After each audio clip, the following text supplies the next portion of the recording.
제가 가족기업에 대해서 먼저 소개를 드리려고 합니다.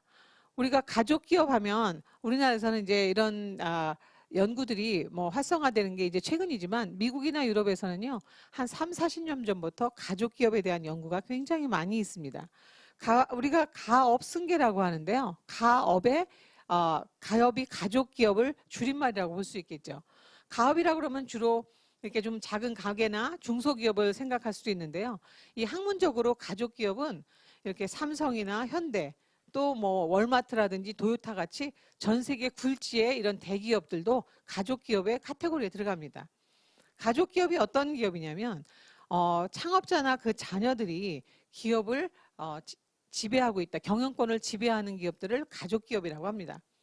근데 우리나라에서는 어떠죠? 가족기업 이러면 좀 구시대적인 그런 기업이라고 생각하고 또 소유와 경영을 분리해야 된다는 이야기들을 많이 합니다. 여러분은 어떻게 생각하세요? 예.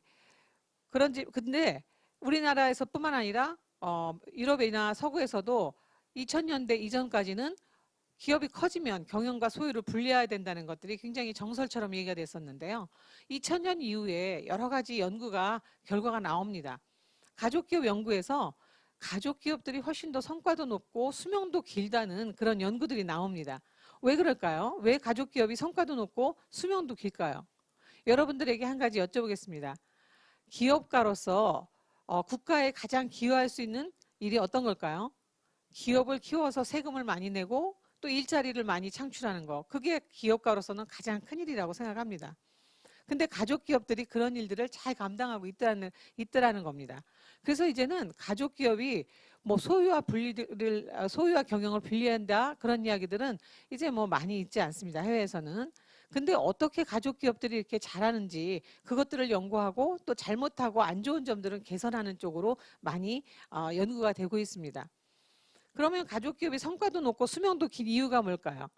여러분들에게 한번 여쭤보겠습니다. 여러분들 혹시 부자의 공통점에 대해서 생각해 본 적이 있으세요? 예. 부자의 공통점이 무엇일까요? 제가 이렇게 강의 때 여쭤보면 많은 분들이 이런 얘기를 합니다. 근면성실하다. 예, 근면성실한 분들은 부자가 될 수도 있지만 또 근면성실하면서도 부자가 아닌 분들이 많습니다. 그러니까 부자의 공통점이 근면성실이라고 하기는 좀 어렵습니다. 근데 어떤 분들은 뭐 학벌이 좋은가? 그것도 아닌 건 아시죠? 또 부모 잘 만나도 또 재산을 유지하기가 어렵습니다. 공통점이 없더라는 겁니다. 근데 하버드 대학에서 연구를 해서요. 공통점을 하나 발견했습니다. 그건 뭐냐면 부자들일수록 시간을 길게 보더라는 겁니다. 가난한 사람들일수록 시간을 짧게 보더라는 거예요. 예를 한번 들어볼까요? 우리 노숙자들은 아침 먹고 뭐 걱정할까요? 어디 가서 점심 먹을까 하고 점심 걱정합니다. 미래를 보고 고민하는 게 반나절밖에 안 돼요. 근데 샐러리맨들은 한 달 살아갑니다. 근데 중소기업 사장님들 만나면 이번 분기 어때? 올해는 어때? 이달은 어때? 이 미래를 보는 그 시각들이 굉장히 짧은 경우가 많습니다.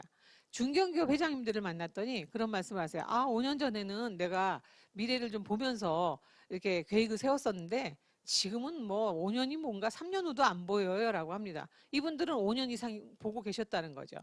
최근에 이건희 회장님이 돌아가시면서 어제 오늘 삼성과의 그 상속세 때문에 이야기가 많이 있습니다. 근데 어제 신문 보니까 그런 이야기가 있더라고요. 이병철 회장님 창업자가 돌아가시고 나서 지금 이건희 회장님이 내는 세금이 680배가 많다라고 얘기합니다. 이 삼성 같은 경우도요. 지금 이건희 회장님이 잘하셨지만 이건희 회장님이 잘해서 성공했다기보다는 1980년대 우리나라에 굉장히 그 산업이 낙후됐던 시절에 이병철 회장님이 반도체에 투자를 했습니다. 그런 반도체에 투자했던 것들이 2세, 3세에서 꽃을 피우자는 겁니다. 그래서 가족 기업들은 이렇게 성공하는 이유가 장기적인 사업 계획을 세울 수 있다는 겁니다. 이것에 반해서 전문 경영인들은 어떨까요? 전문 경영인들은 보통 3년이 기한입니다.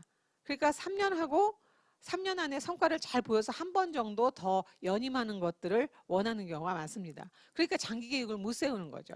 기업이 장기 계획을 세우지 않으면 지속 가능한 성장이 어렵다는 것들을 여러 가지를 연구를 통해서도 나타나고 있습니다.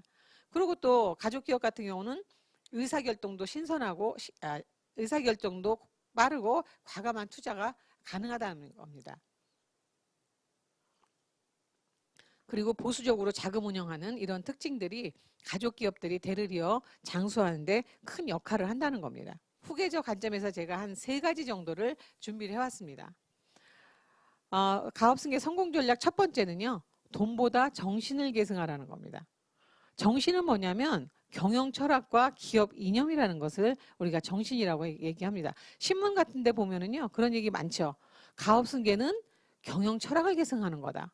근데 경영 철학과 기업 이념이 무엇이냐고 여쭤보면 그것에 대해서 정확하고 쉽게 정확하게 말씀하시는 분들이 별로 없습니다. 근데 제가 이렇게 연구를 하다 보니까요. 200년 넘은 기업들을 보면 일본 같은 경우 3,000개가 넘습니다. 200년 넘은 기업들이. 그리고 독일이나 이런 미국이나 이런 경우도 뭐 수백 개, 수천 개가 됩니다. 근데 이 기업들한테 여쭤봤습니다. 우리가 200년 동안 생존했던 그 비결이 어디 있냐고 이렇게 여쭤보니까 우리는 가업 계승과 기업 이념을 지키면서 이렇게 목표로 경영해 왔다고 얘기를 하고요. 그 다음에 이제 그 옆에 사진 보면은 레제노키앙이라고 전 세계 200년 넘은 기업들의 모임입니다. 그 모임에 있는 분들한테 여쭤봤어요. 어떻게 200년 동안 여기는 이렇게 존속할 수 있었습니까? 라고 얘기하니까 창업 초기부터 전수된 경영 철학과 핵심 가치를 지켜온 것이 우리가 200년 동안 이렇게 장수할 수 있었던 비결이다라고 얘기를 했습니다. 그러니까 경영 철학과 핵심 가치라는 게 굉장히 중요한 거죠. 그래서 그게 무엇인가 하고 제가 한번 이론적으로 보니까요. 여러분 한번 읽어보세요. 경영 철학과 기업 이념. 기업 이념은 창업자가 사업을 통해 시장과 사회에 어떤 공헌을 하며 살아갈 것인가를 다짐하는 경영자의 생각이라고 하고요. 경영 철학은 창업자의 기업, 고객, 직원에 대한 생각으로 경영 활동을 해나가는 데서 가지고 있는 사고방식. 이론적으로 써놓으니까 너무 어렵습니다. 이게 한글로는 하나도 어려운 단어가 없는데 도대체 뭘 어떻게 하라는 거야 하고 이렇게 어려워하시는 분이 많습니다. 그래서 제가 이걸 좀 쉬운 예를 가지고 한번 말씀을 드려볼게요. 제가 아시는 지인이 한 10년 전, 한 15년 전쯤에 동네에서 치킨 가게를 하나 냈습니다. 사람들이 많이 말렸죠. 요즘 무슨 뭐 치킨 가게를, 그것도 결혼해서 아이들, 초등학교 다니는 아이들이 있는데 직장 생활도 한 번도 안 하신 분들이 치킨 가게를 낸다니까 주변에서 많이 말렸습니다. 그래서 제가 한번 물어봤어요. 아니 왜 치킨 가게를 굳이 하려고 하냐. 남편 돈도 잘 벌어오는데 아이들 키우면 되지. 그랬더니 우리 후배가 이렇게 얘기를 하더라고요. 아이들이 좋아해서 치킨을 자주 사다 먹이는데 동네에서 그때는 지금같이 이렇게 프랜차이즈가 많을 때가 아닙니다. 치킨 가게에서 기름을 보면 마음이 불편하다는 거예요. 근데 아이들이 좋아하니까 이게 계속 사다가 드게 되는 거죠. 그래서 항상 좀 우리 아이들한테 먹을 것 같이 깨끗하고 좀 건강한 음식을 치킨을 만들어서 파는 집이 좀 주변에 있었으면 좋겠다라고 생각을 했는데 마침 상가에 가게가 하나가 나와서 내가 한번 해봐야겠다. 이렇게 해서 시작을 했다는 거예요. 근데 이분이 성공했을까요? 실패했을까요? 예, 6개월 만에 아주 성공해갖고 그 동네에서 유명한 치킨 가게가 됐습니다. 이 후배가 그런 얘기를 하더라고요. 처음에 어떤 사람이 반마리의 치킨을 사러 왔다고 합니다. 근데 자기는 첫 손님이 반마리였는데 너무 고마웠대요. 이 집에서 살림만 하던 사람이 이렇게 반마리 아니 치킨집을 냈는데 사러 온 것만 해도 감사했다는 마음이 들었다는 거예요. 친절하게 이제 대해주고요. 또 동네에서 어떤 분이 아파트 단지니까 장바구니 큰 무거운 거 들고 가면서 몇 호에 치킨 배달해 주세요라고 이렇게 얘기를 하면 어차피 우리 오토바이로 갈 테니까 짐 들어다 드릴게요 하고 놓고 가라 그런 거예요. 그러고서 이제 갖다 주고 그러면서 치킨도 우리가 기름을 깨끗하게 쓴다는 걸 보여주려고 이 상가 길에서 이제 접한 쪽에다가 맑은 유리를 놓고 치킨 기름이 깨끗하다는 걸 항상 보여줬습니다. 그러니까 이 동네에 반마리 사러 갔던 사람도 나중에 뭐 어디 동네에서 회사에서 야외 간다면 야 우리 동네에서 내가 사갈게 그러고 사가기도 하고요. 이러다 보니까 이 동네에서 아주 6개월도 안 돼서 브레이크이븐이 넘고 수익을 냈습니다. 그래서 한 5년 정도 돈을 많이 벌었습니다. 그 동네에서. 단골도 많았죠.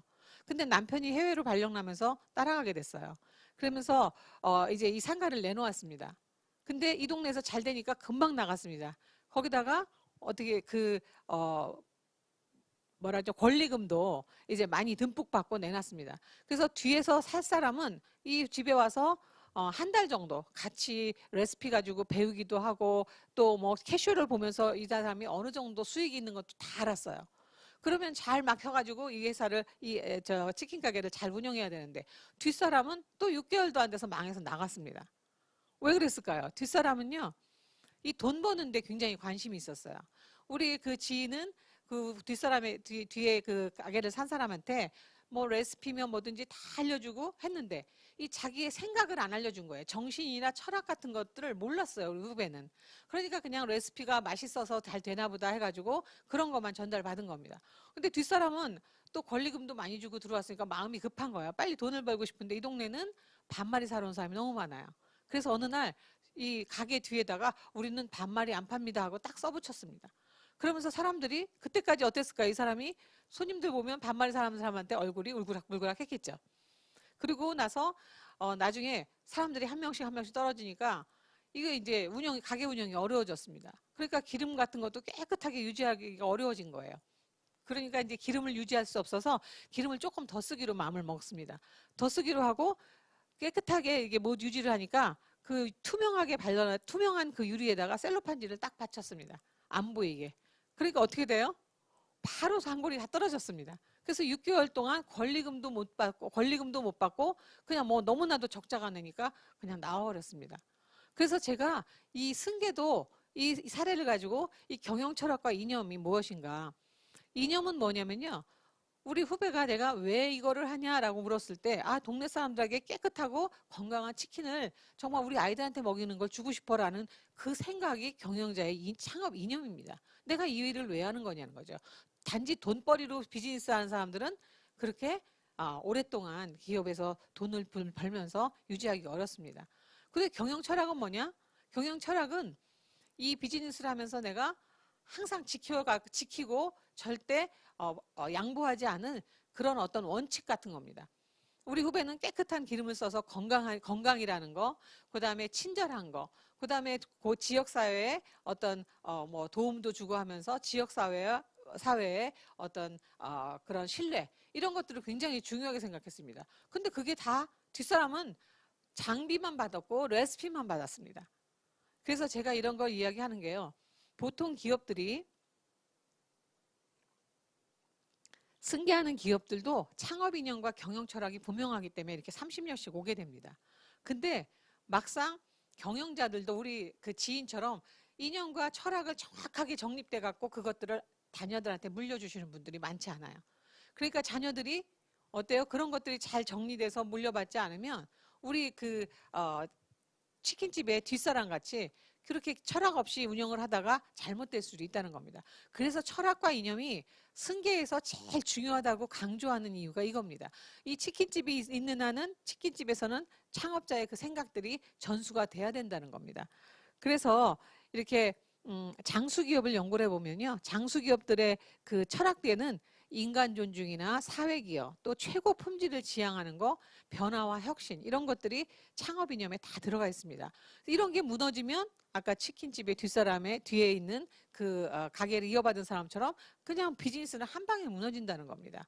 그래서 이게 사진 보시면요. 오클라호마에서 1980 몇 년도에 이렇게 테러를 해갖고 건물이 파괴가 됐습니다. 예, 근데 이때 이 나무가 하나 있었는데요. 이렇게 다 불탔습니다. 근데 이 나무가 지금은 어떻게 됐냐면요. 이렇게 무성하게 살아났습니다. 이런 나무들을 생존자 나무, 서바이벌 트리라고 별명을 지어줍니다. 이 나무가 왜 이렇게 다시 생존할 수 있었을까요? 그거는 뿌리가 튼튼했기 때문에 그럽니다. 뿌리가 타지 않았기 때문에 다시 시간에 걸쳐서 이렇게 생존할 수 있는 나무로 바뀌었다는 거죠. 그래서 제가 항상 얘기합니다. 철학과 이념은 나무의 뿌리 같은 것이다.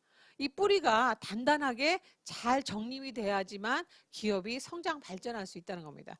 그래서 대기업 같은 경우는요. 엄청난 시간과 노력을 들여서 이념과 또 이런 철학들을 정리해 갖고 직원들한테 교육하고 또 그걸 문화를 만들고 합니다.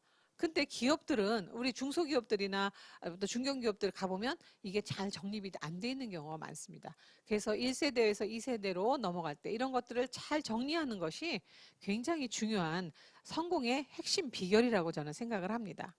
예, 그리고 두 번째는 변화와 혁신을 추구하랍니다. 이거를 제가 기업가 정신을 계승하라라는 말로 표현을 하겠습니다. 짐 콜린스라고 굿 투 그레이트 많이 들어보셨죠? 좋은 기업을 넘어 위대한 기업으로라는 그런 책을 쓰신 분인데요. 그분이 이 책에서 이런 얘기를 합니다. 이분이 초인류 장수 기업들을 연구를 해봤더니 그 기업들이 공통적으로 보존과 변화를 아주 적절하게 잘 균형을 맞추고 있더라는 겁니다. 그럼 보존이라는 건 뭘까요? 보존이라는 건 우리가 지킨다는 겁니다. 변화라는 건 뭐죠? 바꾼다는 뜻입니다. 그러면 무엇을 보존하고 무엇을 바꿀지만 정확하게 알면 우리가 초인류 장수 기업이 되는 어떤 첫걸음을 뗄 수가 있을 것 같습니다. 무엇을 보존해야 될까요? 예, 앞서 얘기했던 핵심 가치와 기업 이념은 보존해야 되는 겁니다. 그리고 그 외의 모든 것은 세상이 변하고 환경이 변하고 경제 상황이 변하고 인구 구조가 변하고 이렇기 때문에 그 외의 모든 것은 계속 바꾸면서 혁신해야 된다는 겁니다. 그래서 여러분들이 그런 혁신에 대해서 또 책임을 갖는 그런 다음 세대의 재혁신을 책임을 갖는 입장이 된 이제 분들입니다. 여기 계신 그 후계자분들이요. 그 진화론을 이야기한 찰스 다인이 이런 얘기를 했습니다. 살아남기 위한 절대 조건. 살아남는 종은 강한 종도 머리 좋은 종도 아닌 변화에 유연하게 적응할 수 있는 종이다. 여기에다가 종을 기업으로 바꿔도 정확하게 맞습니다. 살아남는 기업은 강한 기업도 머리가 좋은 기업도 아니고 변화에 유연하게 적응할 수 있는 기업이다. 이렇게 바꾸어도 말이 됩니다. 그래서 이렇게 보시면 우리가 기업의 라이프 사이클에 대한 이해가 필요합니다. 기업도 우리 사람들도 태어나서 성장기를 거치고 성숙기를 거쳐서 어떻게 되죠? 나중에 노화를 통해서 이렇게 사망까지 이르는 게 사람의 라이프 사이클입니다. 근데 그것과 마찬가지로 기업도 라이프 사이클이 있어요. 생존기를 거쳐서 생존기에서 살아남는 거는 5년 동안 창업해서 5년 안에 실패하는 확률이 75%입니다. 25%의 기업만이 이 생존기를 넘어갑니다. 그래서 성장기가 들어오고 그 다음에 이제 성숙기에 가는데요. 보통 이런 사이클이 20년, 30년 정도. 또 IT 같은 경우는 10년에 올 수도 있고요. 그래서 대부분의 우리 승계를 하는 기업들은 이 성숙기에 도달한 기업들이 많습니다. 근데 이렇게 성숙기에 도달한 기업들이 오면 부모님들은 굉장히 창업 정신을 가지고 또 도전 정신을 갖고 이렇게 해왔지만 연세들이 들으시니까 많은 부모님들이 이런 말씀을 하세요. 너희들은 맡아서 그냥 지금 하는 대로 쭉 잘 유지만 해라. 이런 말씀을 하세요. 여러분 그게 가능할까요? 예, 그런 기업은 없습니다. 쭉 유지만 하는 기업은 없고요. 둘 중에 하나예요. 쇠퇴돼서 사라지거나 아니면 재도약을 통해서 이렇게 다시 한번 제2의 도약기를 맞이하는 거죠. 근데 어떤 기업은 쇠퇴하고 어떤 기업은 도약기를 맞이하는 수 있는지 그게 굉장히 중요합니다. 주로 쇠퇴하는 기업들은 변화에 저항을 하고 거부를 합니다. 이런 기업들은 쇠퇴기를 맞죠. 변화하지 않으면 시간 문제일 뿐 언젠가는 쇠퇴기를 맞는다는 겁니다. 근데 이것에 반해서 이렇게 재도약하는 기업들은요. 항상 변화하고 어떻게 되냐? 이렇게 성장기에 잘 나갈 때 이미 다음을 위해서 투자를 합니다. 이미 막상 성숙기에 들어와서 뭔가 다음을 준비하려면 너무 늦습니다. 우리가 기업이 잘 나갈 때 다음을 준비하는 기업들이 재도약을 할 수 있습니다. 그래서 이렇게 승계를 하는 기업들 같은 경우는 후계자들이 이렇게 오랫동안 이 성장기부터 성숙기에 거치면서 후계자들이 훈련을 통해서 또 다음에 재도약할 수 있는 그런 능력을 갖추는 기업들만이 또 재도약을 해서 성공을 할 수가 있습니다.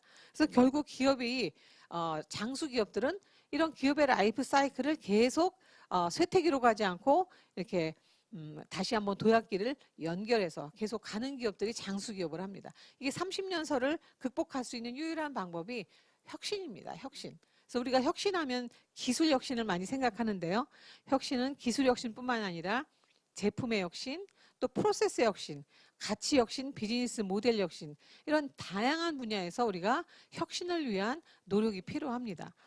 그래서 장수기업은 적응하고 혁신성이 뛰어난 장수기업이다라고 이렇게 제가 말씀드릴 수가 있겠습니다. 그래서 사례를 한번 보겠습니다. 이건 130년 된 일본의 이시다라는 저울 만드는 기업입니다. 1893년에 이제 창업을 했는데요. 그때는 뭐 기업이라고 할 수도 없죠. 동네 뭐 어떤 지역에서 저렇게 납으로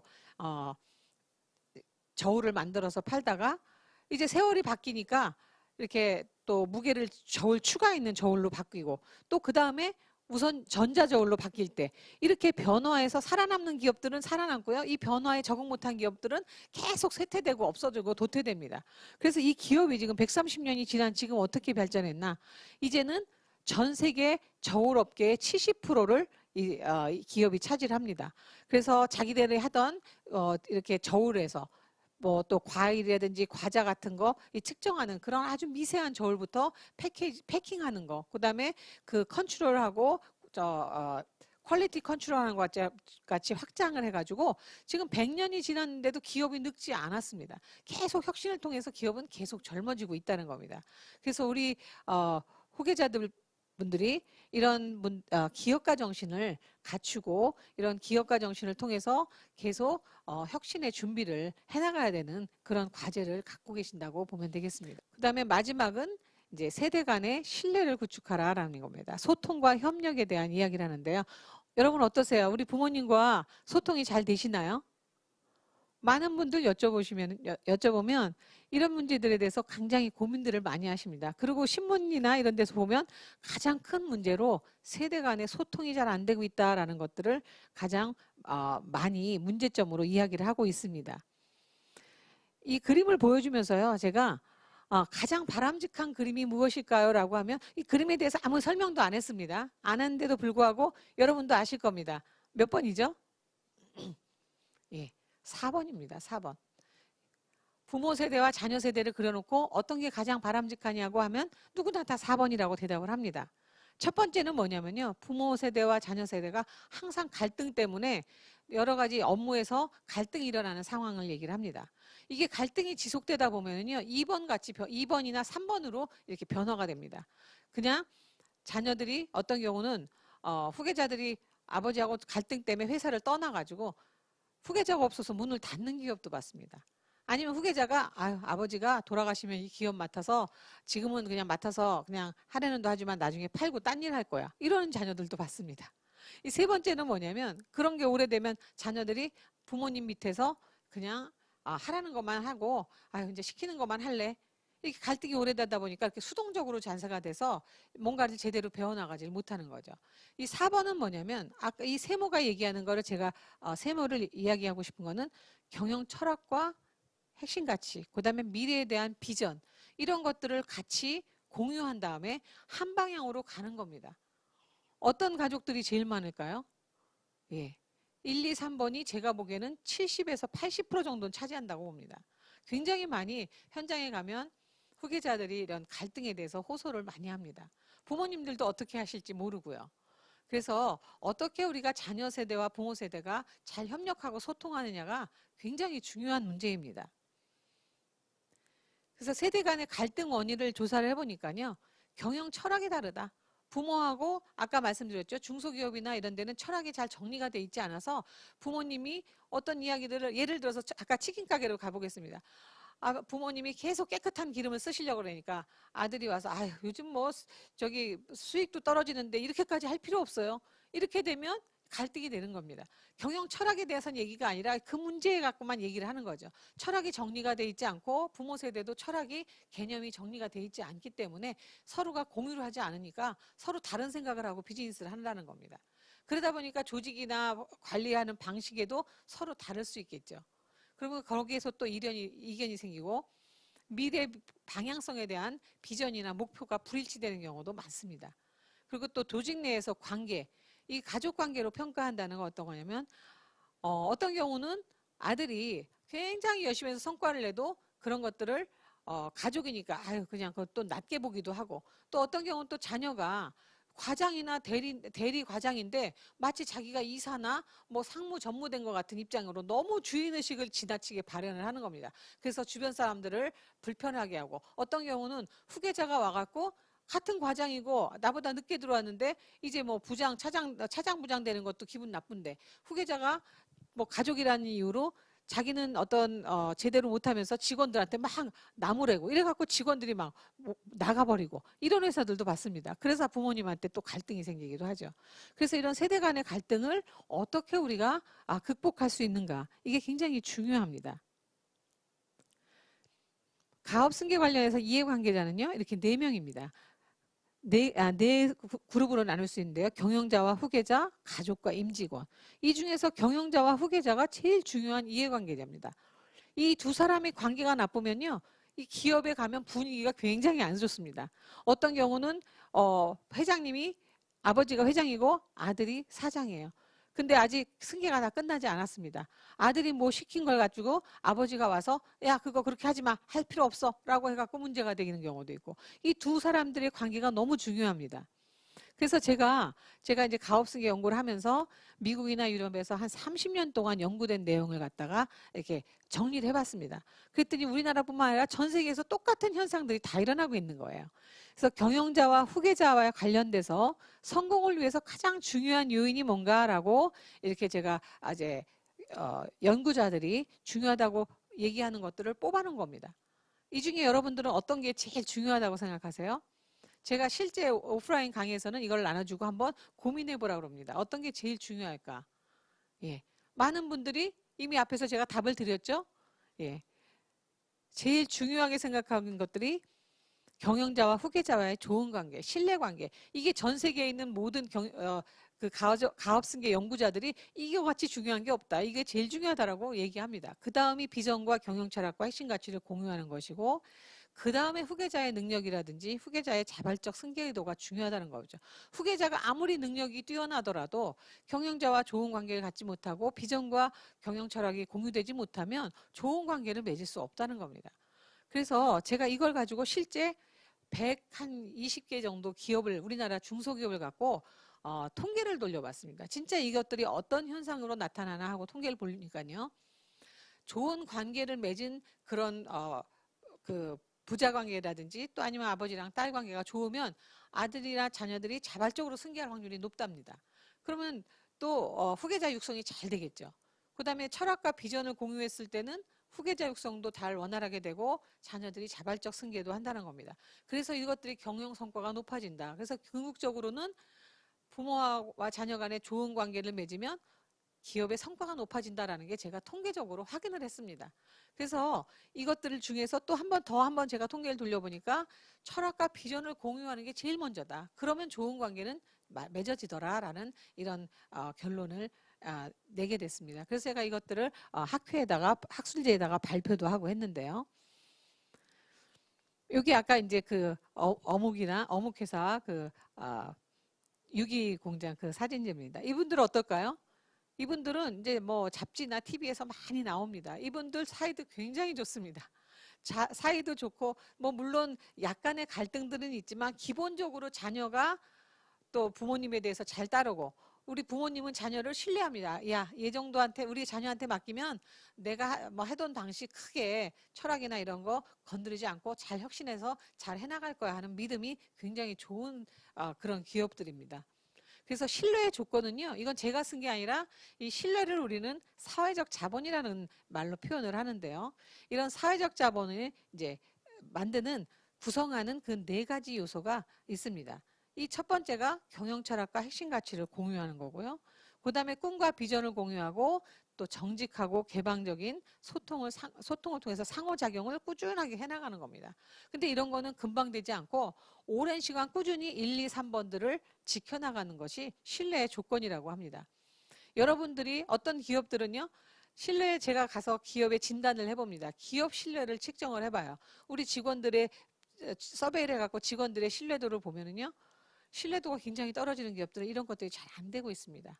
그래서 우리 부모님과 자녀 간의 신뢰도 중요하지만 또 우리가 세대 교체하면서 우리 직원들을 한 마음으로 한 방향으로 이제 우리가 잘 이끌어 가려면 직원들과도 철학이나 핵심 가치를 공유하고 꿈과 기전을 공유해야 됩니다. 그리고 또 정직하고 개방적인 소통을 통해서 또 우리 직원들하고 뭐 우리 야유회도 가고 회식도 하고 하는 게 직원들끼리 서로 커뮤니케이션 할 수 있는 그런 장들을 마련해 주는 거잖아요. 그래서 우리 부모님뿐만 아니라 직원들하고도 이렇게 신뢰를 쌓기 위해서 이 네 가지를 여러분들이 지킨다면 직원들하고도 좋은 관계와 신뢰 관계를 아마 쌓고 좋은 회사를 만드는 기반들을 마련할 수 있을 거라고 저는 봅니다. 예. 이제 결론입니다.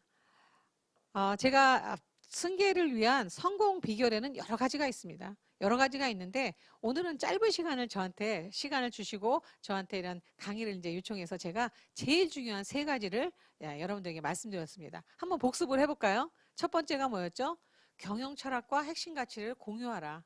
두 번째가 기업가 정신을 우리가 계승해서 어떻게 해야 되죠? 혁신을 통해서 계속 변화 발전해야 된다.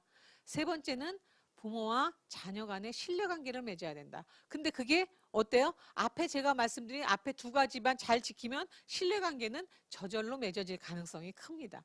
그래서 이 세 가지가 굉장히 중요한 요인입니다. 근데 이제 가업 승계를 어느 정도 시간이 필요할까요? 라고 질문을 했는데요. 경영자들이 한 5년에서 7년이면 되지 않을까요? 라고 대답한 분들이 제일 많았어요. 근데 제가 현장에 가서 보니까요. 기업 승계를 잘해서 성공하는 기업들은 보면 최소한 15년 정도 훈련을 받고 CEO가 됩니다. 그래서 회사에 들어와서부터 한 15년을 받는 거죠. 제가 칼럼을 쓰는데요. 칼럼에다 이런 칼럼을 썼습니다. 좋은 리더가 될지 나쁜 리더가 될지는 이미 어렸을 때 밥상머리에서 결정된다라고 얘기를 합니다. 부모님이 교육이 어렸을 때 어떤 교육을 하느냐에 따라서 부모님들에게 관계가 결정되고 또 부모님들과의 관계가 또 어린 시대의 태도를 결정하기 때문에 그런 태도가 나중에 리더가 됐을 때 다 나타나더라고요. 그래서 저는 CEO분들에게는 이미 내가 경영을 하고 있다면 이미 집에서 자녀들하고 밥상머리에서 이미 승계는 시작된 겁니다라고 제가 얘기를 드립니다. 그리고 이제 우리가 대학을 졸업하고 회사를 다 들어오기 전에 저는 최소한 3년에서 5년 정도는 회사 밖에서 경험을 쌓으라고 이야기를 꼭 드립니다. 그런 경험이 있는 분들과 없는 분들이 차이가 많더라고요. 경험이 있으신 분들은 그런 경험에 대해서 또 이왕이면은 같은 뭐 업종에서 조금 더 큰 기업들 이런 데서 있었으면 훨씬 그런 데서 배운 것들을 적용해서 회사에서 우리 직원들한테도 신뢰받기가 쉽습니다. 근데 경험이 없이 들어오는 경우도 많습니다. 그렇다고 해서 성공하지 못한다는 건 아니에요. 그런 분들은 밑바닥부터 체계적으로 밟아야 됩니다. 아무리 미국에서 뭐 MBA를 배우고 MBA를 교육받고 그런 자격증을 받아왔더라도요. 일단 회사에 들어와서는 밑바닥부터 하나하나 차근차근 배워가고 아주 최선을 다하고 성실한 모습을 보일 때 내가 리더로서 직원들한테 인정받고 직원들이 나를 따르게 됩니다.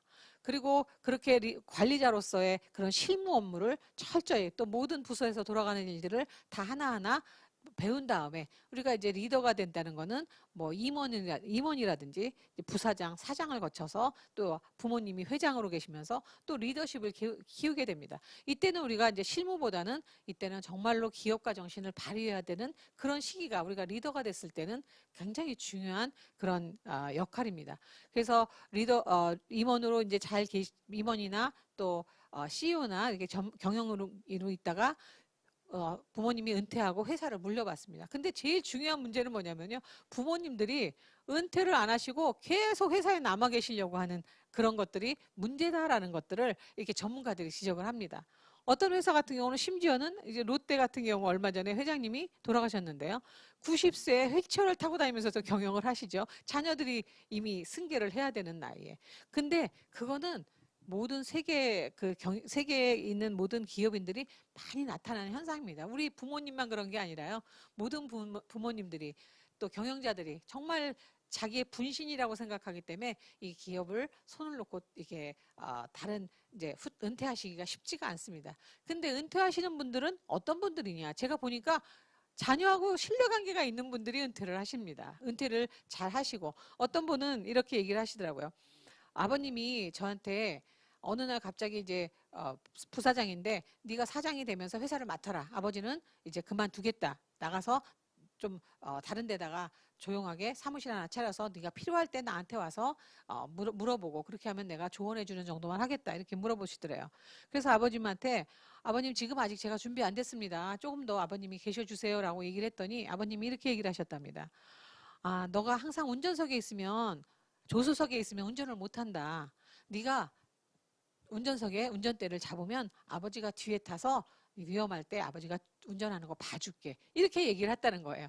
그래서 아버지가 그만두고 나서 이 후계자가 너무나도 아버님이 자기를 신뢰해 주는 거에 대해서 감사해서 자기가 뭐 정말로 열심히 공부하고 또 나가서 뭐 여러 가지 과정들 듣고 직원들하고 열심히 해서 지금은 뭐 기업을 한 단계 더 이렇게 성장시킨 이런 사람입니다. 이 기업도 부모님과 자녀 간의 신뢰가 있으니까 아버님이 믿고 맡기고 떠나는 겁니다. 근데 어떤 부모님은 나 떠나면 이거 우리 회사 망해. 나 떠나면 안 돼. 이런 경우는 뭔가 지금 우리가 승계하는데 문제가 있다는 겁니다.